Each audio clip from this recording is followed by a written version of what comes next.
All right, y'all. We got Webster coming to the stage. Let me tell you about Webster. Woo!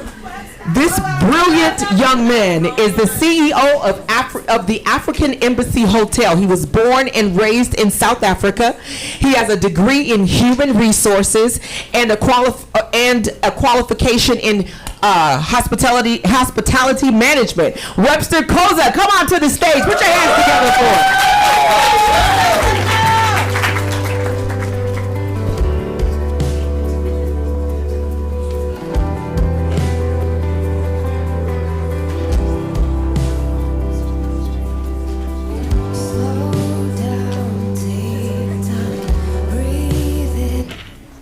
Thank you, ladies and gentlemen. So I thought I was actually going to dance first before, but I guess maybe they messed up my music. Well, but anyway, thank you so much. First of all, I think we just have to give all my colleagues a round of applause because I think everybody did great today. And yes, as has been mentioned, my name is Webster. I'm the founder and the CEO of the African Embassy Hotel. Now, ladies and gentlemen, let me just first explain and just give you a broader vision of what the African Embassy Hotel is and how we're going to actually move forward towards realizing this dream. Now, how many of you have stayed in hotels? Whether it's a Marriott, a Hilton, a Choice Hotel, or even a Wyndham, for example. How many of you have stayed in a hotel? Okay. Now, most of you would actually agree with me that in every hotel that which you go, the system of service or the standard of service is the same. You go to every room, sometimes maybe they might have a bigger bed or a smaller bed, but actually everything can be identified that where you are actually at the hotel, right? But now there's no experience because everything it is actually kind of Eurocentric. Now, that's where we come in as the African Embassy Hotel. Now, as the African Embassy Hotel, our main aim it is to bring an authentic Afrocentric hospitality service. Now, a lot of people, they actually want to go to Africa. Now, while I was back in South Africa, I used to manage a resort, right? And majority of the guests would come there, most of them, they were either from Europe or from America, and they would fly in, to come and see how the African culture looks like, the tradition and the decoration. But now some of the people, they cannot go to Africa. Others, it could be either maybe because they cannot afford to go to Africa. Others could also either be because of the news that they've heard of what is happening in Africa, therefore they are afraid of going to Africa and go and see. So now that's why it is very much imperative that then let us bring Africa to the United States and then let us provide that authentic service. Now, one of the reasons why, as I indicated, that one of the reasons why we want to actually realize this dream, one, it is because most of the hotels, they are actually not diverse, right? Everything, it is the same. The system is the same. Whether it's a Wyndham, a Marriott, or a Choice Hotel, all of them, they're the same. Now, and also, if you look at them also, like in terms of experience, they're just giving you the same thing. Housekeeping today, tomorrow, it's done. You are not actually learning anything except for sleeping. Like as Mr. Marriott said, that the main purpose of hotels, it is just to provide sleep for people. So now that's where we come in now as the African Embassy. Now, what we are offering is this. Imagine going to a hotel whereby instead of you receiving a room number, you receive a name of a country as your room. Now you enter into that room, you find an authentic cultural and tradition and the history of that country. So basically the decoration of that room represents that country. Now since Africa has about 52 states, now the African Embassy Hotel, we are aiming at having 52 rooms, which every room will represent an African country.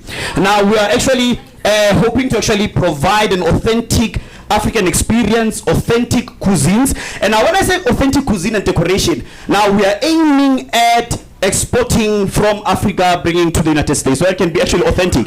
Because I'm sure there are other hotels who've tried, but everything it is not actually authentic, right? They are just trying their luck. But now, obviously, let's be realistic, right? I mean, it would cost about $22 million for one to actually start a hotel, which will consist of about 52 rooms. So now there has to be actually a system in which we are going to embark on in terms of how we're going to realize that dream of having that African Embassy Hotel with 52 rooms. So now our approach, it is to start by having an Airbnb which will consist of about 4 rooms that will represent the 4 regions of Africa. So meaning that in each and every room you'll be getting a history, the tradition, and the standard of living of how that region of Africa operates. Now we are actually hoping in terms of, as the company continues, that then we will realize, that will move to condominiums, and then we can actually reach that point. So now it is going to be a process. So now at this stage, we are at the stage of an Airbnb. So we are not yet at the 52 rooms. I know that everyone was excited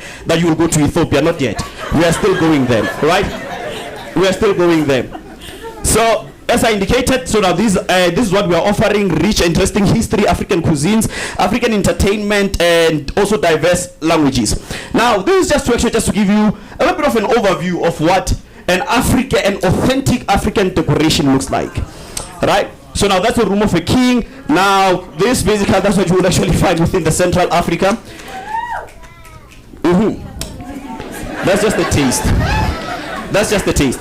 So now, ladies and gentlemen, today, in terms of our ask fellow judges and fellow investors, we are, okay, let me just speak about our marketing strategy real quickly. Now, within the hospitality industry, it has been proven that intranet companies such as Expedia, Agoda, and Booking.com, they contribute about 75% of the business in hotels. So now, as the African Embassy will also be taking advantage of such platforms, and today we are requesting from you about 62,200. Now, with those funds, what we are looking at utilizing 45,000 for operations and rental. So now, with the Airbnb, we have entered into an agreement of having a rental space that which we can in future then put an offer to purchase the space.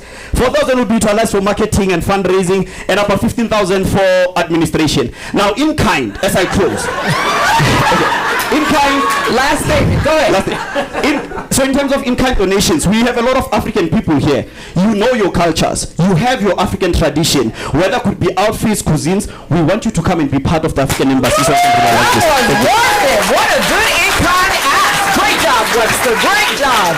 Miss Lashida, what questions do you have for him as a judge? What, me again?